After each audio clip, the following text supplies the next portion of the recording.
3 Summer 878. I'll get beaten if I bring back rotten herring. Osrith called down to Gert, the fisher-boat's boy at the quay from the lower wall of the castle. Take them back and bring fresh ones. The flaxen-haired boy stared up at Osrith, his big round eyes staring at her, disappointed. Bring better fish and I'll come down, Osrith called, then darted away from the wall and hid in the shadow. It was not true that she would be beaten. If the cook so much as laid a hand on her she would hit him back. But Glimmery, the huge, bad-tempered man, had never raised as much as his voice to her from the first day King's General Sainid had deposited her with the servants, her father's sword in the cellars with the rest of the armory. Within an hour of the battle ending, with victory to the Picts, Osrith had been taken into Dunnottar Castle by Sainid, shown her duties, her corner to sleep in and a plate of food. Osrith had found that near her corner a loose floorboard led to an underground spring, a loose stone at the bottom of which was large enough to hide her silver. That had been over a year ago. It had taken Osrith several weeks of sleepless nights to realize that she was not being followed, nor would be found out as a missing girl from the noble family at Wittenberg. It had taken her a few more to speak to the servants. Osrith had kept silent for a long time, listening to the words within the castle, so like English, yet, just out of reach. At first, many thought she was dumb, but Glimmery and the woman in charge of the household, Elasad, found she picked things up quickly, and in no time she was speaking the Pictish tongue and, by listening to the nobility, by finding little places to hide and observe the happenings in her new home, Glig too. For, Osrith soon found out, when she had been elevated to position of companion to Constantine, the royal family, though Pictish, followed the Dulriadan traditions, as established by Constantine's grandfather Sainid mac Alpin, and had accepted the throne when no suitable ruler presented themselves, the last being killed by the Norwegian blade of Ivar the Boneless. It had taken Osrith several weeks to become accustomed to her life in Dunnottar, the monastery of Culdees over the river, an ever-constant reminder that she had fled Wittenberg, and she forced herself into invisibility, performing her duties, however tedious, however horrible, without fuss or favor. She had escaped once, and it was only a matter of time, if things got difficult, that she could plan her escape again. The castle cook was ever her defender, and took her side against Elasad if ever there was a dispute, and Osrith liked him. She did as he told her, and never complained even when there were gizzards to pull from game birds, and he fed her well, and rewarded her with time off, or gifted her easy jobs. Osrith's favourite of these was going to market half a mile up the Dee early in the morning, when the mist was lifting from the river and traders and merchants were just opening. She walked amongst the ordinary folk, listened to their speech, smelled the vapours from manufacturers, leather workers, blacksmith and herbal stores. She talked to traders, merchants, men and women alike, including the folk whose tongues spoke words of a forbidden following, that of the earth and sky and sea. When she'd asked Glimmery what it was, he told her in his gruff manner, that it was paganism, not that of the Norse and Danes, but of long ago in the land, and that to practice it was forbidden by the king. It is against Christianity, he had told her. They have resisted God's word, they are damned. Osrith was also free to read, as she used to at Wittenberg, in Dunnottar's chapel, delighting in finding in books the same words, the same tales, of the Romans, and the coming of her people, those from Jutland and Frisia, of Angleland and Saxony. In these texts, Osrith found, though the Latin words told the stories, a translation in Cymric existed, and, Osrith realized, these Latin missives, letters and historical accounts were shared between monastery, cathedral and chapel as holy people gossiped with one another from kingdom after kingdom. Somewhere, Osrith imagined, comfortingly, if Father Becker was still alive, he might be reading the same history just then as she was. Osrith could make out a little, but of what she could read, the text made it clear the godly Gaels, Picts and Cymric should turn their efforts to the barbarian pagans, the Angles and Saxons, and all should be done to eliminate their kind. But Osrith's favourite time of the week was when the Frisian fishing traders, who brought the castle its fish, tied up at the castle's harbour. Since English and Frisian were so alike, Osrith had found she could converse without difficulty with them, and asked them about the weather, their catches, other places they traded. Ulf, the older boy of the two, who were learning their trade from their fathers, had once scared her by shouting at her when she had been sent back with fish that the cook said was rotten. The second time, when Ulf reached out to grab her, Osrith had charged at him, thrown him onto the seaweedy stone of the harbour and given him a black eye. She had had to be pulled off by his father and his uncle, who laughed at the boy for being hit by a girl. From high up in the ramparts the royal guards had laughed too, at her ferocity. Since then, Ulf had refused to land at the harbour if Osrith was there, and Gert, the younger boy, had been sent with the castle's fish. Gert liked Osrith and would have given her the fish free if she'd have asked, just to have spoken to her, something which Osrith found amusing, and caused Constantine to sulk. Constantine, who spent most of his day when he was not studying or practicing sword skills, followed Osrith around, much to her annoyance, chose the days she had spent in Gert's easy company to enact cruel tricks on her. He would steal her food, and giving it to the horses he would throw his night bucket at her or foul a passage with it that she had spent the afternoon cleaning. He would perennially lean over railings and around corners pulling her hair. His cousin Domhnall had once found her shut out of the castle one cold, rainy night and, when he had persuaded her to talk, got out of her that it had been Constantine who had ordered her outside to collect his sword that he'd left out, and had barred the gate, laughing at her as she got drenched.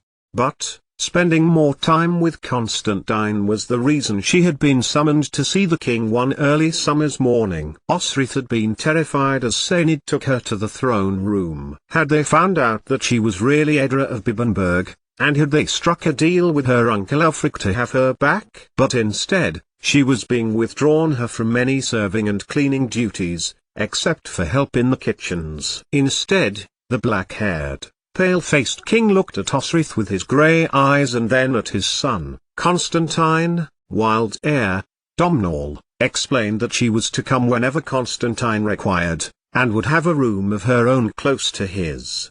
And you should teach him the sword skills that have been taught to you. Domhnall laughed, as King dipped his head in acknowledgement of these decrees. And so she had. It was not as taxing as scrubbing, cooking, sewing and cleaning, and she had been given a new set of clothes, leather, with new wool undergarments, but it certainly was not as quiet. But, despite all this, Osrith could not shake the shadow of suspicion that she felt on occasions, when a conversation between two nobles, or a noble and a monk, disappeared around a corner as she approached. As the months wore on, summer gave way to a mellow autumn and a crisp winter, and Osrith reasoned that if she was to be used in a trade with her uncle, it would be done by now. "I'm coming, Gert," called Osrith, from the balustrade's crenulations that morning. From the stone steps, Constantine pulled a face, then threw a stone down to the fisher boy, which hit him hard on the cheek. Osrith had got down to the harbour just as Gert let up a howl in pain, his blue eyes reddening and filling with tears as he held a hand to his face. By the time she had got across to Gert, he had boarded the fishing boat, leaving no fish behind. "Why did you do that?" demanded Osrith, as Constantine sloped down the steps, his mouth curved into a smirk, like his father the king. "He wants to touch you," Constantine complained. "He wants to kiss you.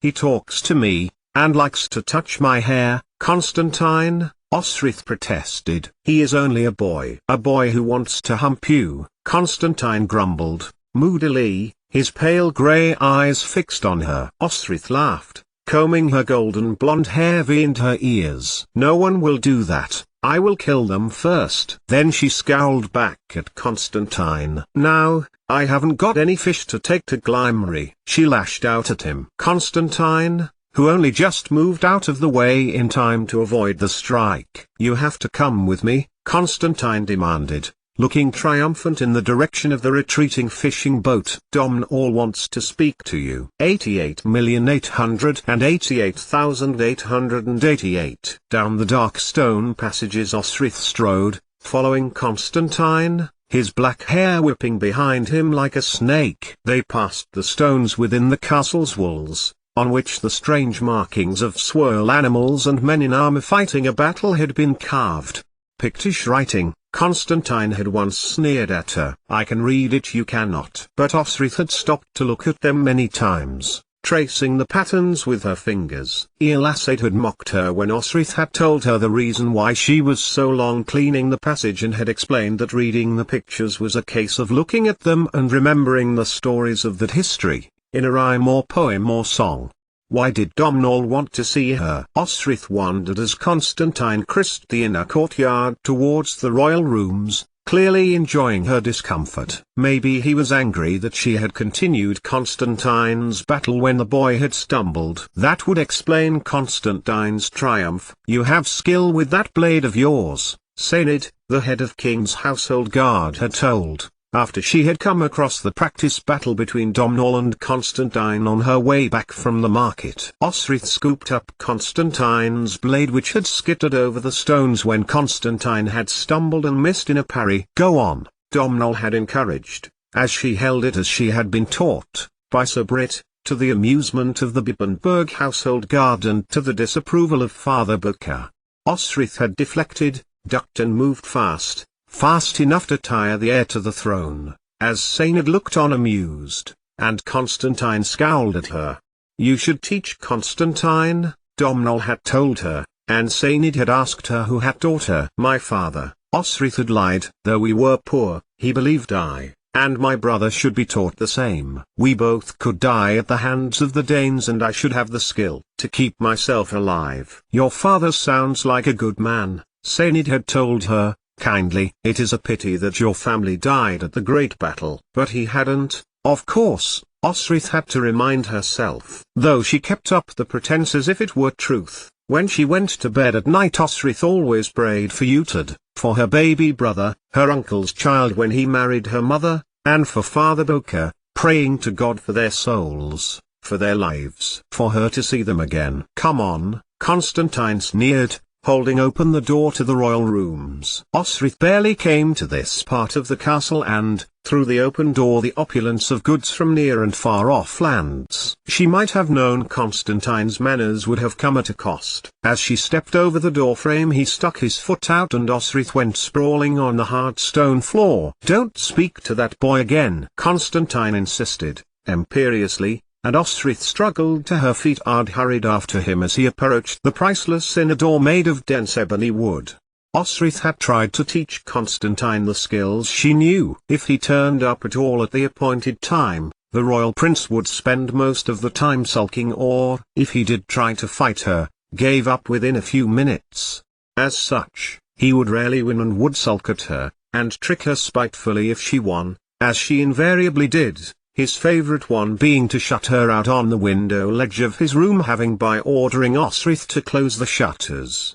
The first time, Osrith had nearly frozen to death as it had begun to snow, and she had let him win the battles a few times. But her lack of effort had been noticed by Sainid, who had reported this to Domnall. The usually even-tempered Domnall had shouted at Osrith for a long time, reminding her of her place, and threatened to turn her out of the castle if she would not fight properly. It had been he who, one sleety night, had discovered Constantine's trick and had beaten him for his unkindness before taking a shivering Osrith in, the truth of why she had avoided fighting coming out, and Constantine got another lambing. The dueling had continued, with Osrith offering excellent opposition to Constantine. But the boy, a year younger than Osrith, was too often bettered in the beginning, by a swift and cunning Osrith. Yet, as he grew, Constantine's strength turned the battles to his favor, and he delighted in, if Osrith felt tired, or her aches in her lower stomach and back had caused her to be less lithe than she would ordinarily be, pressing his victory hard. Sainid would intervene, when he hit her in defeat, and Domnall would be told, his displeasure at Constantine's dishonorable behavior being heard through even Donatus 3 feet thick walls. Constantine banged hard on the thick dark wood of the throne room's door. It opened immediately. Osrith felt self-conscious in the presence of the splendor within. Her hair was disheveled from the wind by the key, and she was wearing her old clothes, in which she did her household jobs. By contrast, the throne room was paneled in the same thick ebony wood, its richness picked put by tall candles which flashed off the rich wool fabric that hung around the throne. And there, in the very center of the room, Constantine's father, king of the Picts, stared at her. She sighed, fear seeping into her now. Did he suspect her? Osrith worried, as her pulse quickened, as her heart rate increased, and she lowered her head deferentially, as a peasant might, trembling and shaking, trying to display as much fear as she could, most of it genuine. We are given to understand that you oppose my son in his sword work. Osrith could not help but look up, her eyes resting on those of the king, the same pale grey eyes resting on her as Constantine's did, as if stripping layers from her mind and examining her very darkest and deepest secrets. She nodded. Osrith spoke her name slowly. You may be wondering why I asked to see you. Osrith said nothing, but dipped her head and looked at the floor, bowing to the king of the Picts. Constantine, I am ashamed to say, does not make any effort to learn your excellent skills, nor learn much else, a habit that has come to the attention of my general Saynid. Here it came, Osrith thought, feeling fear run through her. She flexed her left hand. Though long-healed, she was conscious of the arrow wound, which had penetrated right through and left Osrith unable to close it fully and a scar on both sides. I understand that you retrieved your father's sword from him before he and your family were killed at the great battle last year. Osrith continued to look down. Yes, your grace. Osrith spoke softly. Her father? What did know about him? Perhaps. No. Was the king really not confronting her about being Edra? Her mind had been filling with plans of escape, to get back to the kitchens. To her corner when she'd been a servant. Reach into the spring. Retrieve her silver. Wait for Gert's family and pay her way out of Alba. You fought without fear when that Norseman threatened Constantine. I know, he added, as Osrith made to deny it. I saw you. That Norseman was the brother of Ivar the Boneless, oft be named Sigurd, so, interjected, a smile playing at the corners of his lips, in the same way as when Constantine sneered at her. You know of whom I speak? Osrith bowed her head again. Yes, sir. The Norse threaten again. You, Osrith, are a bright, you learn fast and you have superb sword skill for a child of your age. Soon we will face them in battle. Constantine, he looked across to his son, who returned his father's gaze, must be ready to fight. You will by his side from the moment he awakes to the moment he sleeps. You will attend his lessons, eat at his table and, most importantly, you will teach my son the sword work that you know. In this aspect, you have authority over him. Osrith hesitated. She was to teach her unwilling tormentor all she knew about fighting. She looked across to Constantine, who was looking sullenly at his father. Constantine could fight, that was the thing. He was strong, and getting stronger the more he grew. Yet he lacked the experience to anticipate blows, a skill which could turn the fortune of any warrior and worse, lacked motivation. Then, it is agreed, Domhnall confirmed, as his 11-year-old cousin began to storm in protest. You will begin tomorrow, Osrith. 88,888,888. A month after being appointed Constantine's constant companion, a storm, breaking the heat of the night, rumbled across the sky. From her tiny room, Osrith opened her drowsy eyes. She did not mind the tasks, eating meals with the sullen prince nor lessons with him, and it had been quite satisfying instructing him how to hold his sword and how to swing it, as she herself had been taught, knowing she could shout at him to behave and not get into trouble herself. But, by heaven, the days were tiring. That day, for example, as well as instructing him on planning an attack, Osrith had also been in the chapel where a monk, Owen, had taught Constantine the history of Pitland and discussed the country's allies. Eochaid, a cousin of was king of the Strathclyde Cymric, Osrith learned, and that as well as related to Constantine, Bride, king of the Picts, had defeated Ecgfrithiding, 200 years before, then married his sister. Osrith was amazed, and more amazed still to think that she and Constantine were distantly related. Then you will be king of the Picts and Gaels? Osrith had asked Constantine, as Owen retreated to fetch another manuscript. I will be, Constantine replied, his voice, for once, reasonable. But there is trouble. My uncle's bastard son Giric claims Pictland. His mother was a Pictish lady of Bride's line, and since my father was Dulredan, a lot of people would like Giric to be king rather than Domhnall, or me. Constantine touched the manuscript. Yet, my father wanted what his father wanted. My grandfather wanted to rule over all of Alba, a ling of kings. He got his chance for the Pictish throne when the Norse invaded. Only the Dulreadans, Bigales, have the resources to fight, to keep on fighting. We have support of the church. Constantine picked up the manuscript and traced the letters with his fingers. Strathclyde and Pictland have too many heathens. We Gales have always sworn, on oath to Street Columba, to destroy out heathen practices, groves burned, temples pulled down, and so on, under pain of death. Yet, too many live amongst us, in plain sight, hiding their resistance to Christ. What? Constantine added, scornfully. Osrith was staring at him, open-mouthed. You think I am a dolt and don't know anything? Try applying the same to your sword. Osrith chided, and was rewarded with the book slammed down onto her arm. This resulted in Osrith grabbing Constantine by the forearms, throwing him to the floor, where he fought to be free, and they'd rolled across the flagstone floor, whereupon the monk Owen had thrown a jar of manuscript water over them both. With days like those, it was no wonder that Osrith found herself closing her eyes as soon as her head touched the straw mattress, dreaming of nothing until the next day came in a flash. The thunder rolled again, louder this time, and accompanied by a distant crackle of lightning. It was then she heard it, a sound not unlike a distressed cat might make, yowling and calling as if in pain. Osrith opened her eyes again and sprung out of bed, padding over to her door, clad in her cotton undergarments, long on her arms and legs, which she yelled up to save her falling on them. In the corridor, the noise sounded louder, and she crept, arm raised, ready to fight. The sound got louder as she reached Constantine's room, and Osrith put a hand to the iron ring that opened the latch. The noise came again, more pitiful this time, finishing with the yell as lightning flashed overhead, followed immediately by a roll of thunder. Osrith opened the door and looked around, alert. Last time she had heard noises in the night, Constantine had been hiding and had locked her in the privy for a day. But this time, Constantine was not hiding. Under the covers,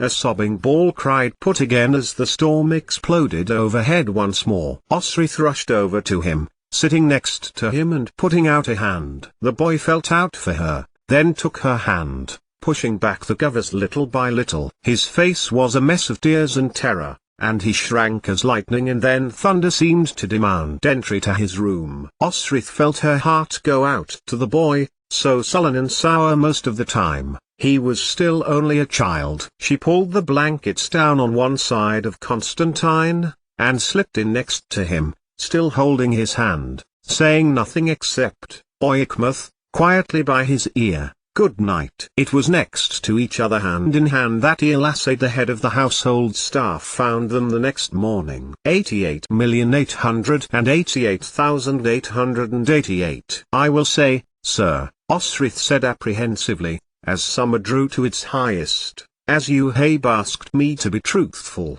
I do not think Constantine is ready to fight. At least, not ready to fight and live. She had been instructed to report back to the head of the household guard on a weekly basis, and she had been taken aback when Sainid had asked her, bluntly.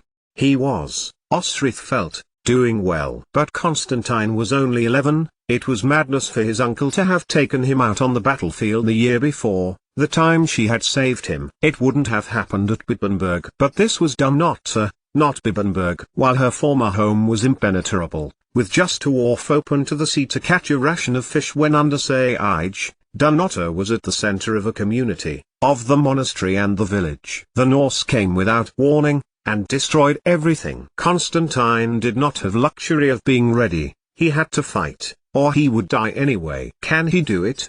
Asked General Sainid. The young man had his long black Gaelish hair plaited in one long braid. He looked at Osrith earnestly. No, Osrith said. "But I am sure you will tell the king that he is. Are you ready?" Sainid's question surprised her. "When you fought last year, was your ferocity an attack out of fear? Or, could you do it again?" 88,888,888. How they pulled it off, Osrith could not tell. Constantine was the weak link, where the plan would unravel, if it ever did. "I'll talk to him," Sainid said, his black hair catching the light. "I will explain that you are fighting in his stead as a model. He will understand that." "He is strong," Osrith emphasized, rubbing her left forearm, where he had legged her up 2 days ago and trod on it, hard. "But he cannot anticipate his enemy. He is too young. Long I have known it. He is not yet 12, and you are 13 next harvest." Sainid stared at her. 12? Why,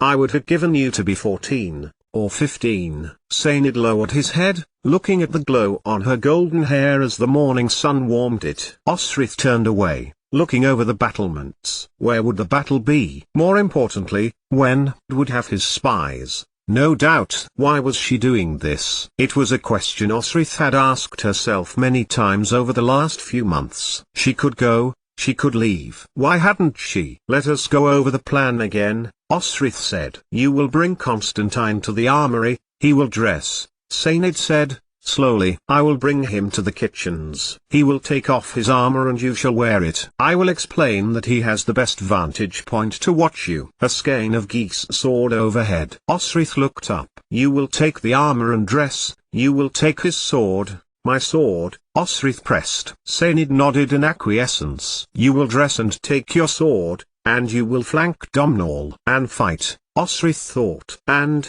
just then, the image of her brother, holding aloft Sobrit's head dissolved into her mind. He would be fighting now, somewhere. He would be vanquishing the Danes, Osrith was certain. Osrith tightened her right hand around Fedor's sword, and to King's general nodded. 88,888,888. It was only one short day until uncertain peace shifted to bloody war. Standing beside Domhnall, the king before them, the Norse, led by huge warrior, long blonde hair from under his helmet, charged towards them. Osrith held her sword tightly, stiffness spreading in her limbs. She shook them out, flexing her damaged left hand as it clutched Constantine's and blinked in the wally morning fog. Osrith never remembered battles, just snippets like a dream. As the warriors came past her, she moved as if her limbs were feathers. As she ducked and weaved, she strode out with the nobility, sword high,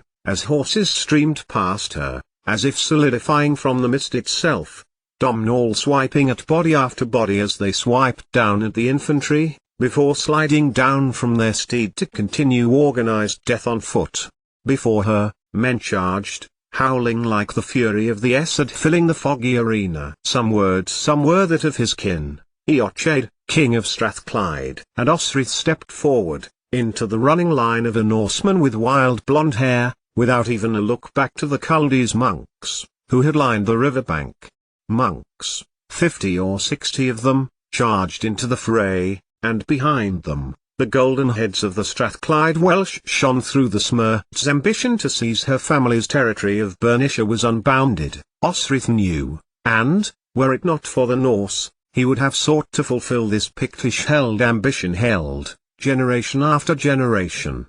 She could cut and run, Osrith considered, as she fought 2 Norse, before one Becane engaged with 2 of its household guard. But, if she did that, she would never find Utah. She would never see Benbenberg again, free of the tyranny of Elfric. She would never even make it off the field of battle. Hours later, and somehow, the miracle had happened. The Picts had forced the Norse off the field, the Strathclyde Cymric chasing them towards the coast. 2 lines of attack had been enough to confuse in the fog. Some had staggered into boats, seeking help from Northumbria, from the new king in Cumbraland and Guthard, whose reign was sanctioned by the Danes. But King returned and had losses too. Osrith scuttled, as soon as she was able, to the kitchen, whereupon she removed Constantine's clothing before kneeing him in the stomach. The astonished boy looked at her, betrayed. But Sainid, who had now also returned, explained he needed to be shaken and dishevelled on meeting his uncle. And he nodded, accepting as Sainid removed her armor, looking in horror at a wound to her shoulder and leg. "I've had worse," Osrith said, thinking of her pierced hand. Her uncle had sanctioned that. She tried to wave away the general, but the warrior would not have it. "Be in the throne room in half an hour," he instructed Constantine, who, Osrith realized, was shaking, whether with fear or anger, as Sainid led her to the kitchen. Ignoring Glymaris raging at his kitchen being commandeered as a makeshift hospital and, in turn, fussing over Osrith too, Sainid pulled off her leather clothing, and then tearing off her wool undergarments. Osrith stood there in nothing but her boots as he bathed her arm and her leg with water infused with precious salt. She shivered, though it was warm, feeling shame that the man's eyes were upon her nakedness. Sainid seemed to sense this, and was swift, before leading her to the armory, giving her new clothes. "You fought valiantly," Sainid said, pushing her arm carefully into her new jacket. That meant a lot coming from him. When she'd struggled into everything, she sagged, tiredness overcoming her. "Go to the throne room too," Sainid instructed, his blue eyes twinkling as he smiled at her. "Stay in the shadows, listen. Learn. There is a plot against one to install a Pictish king once again.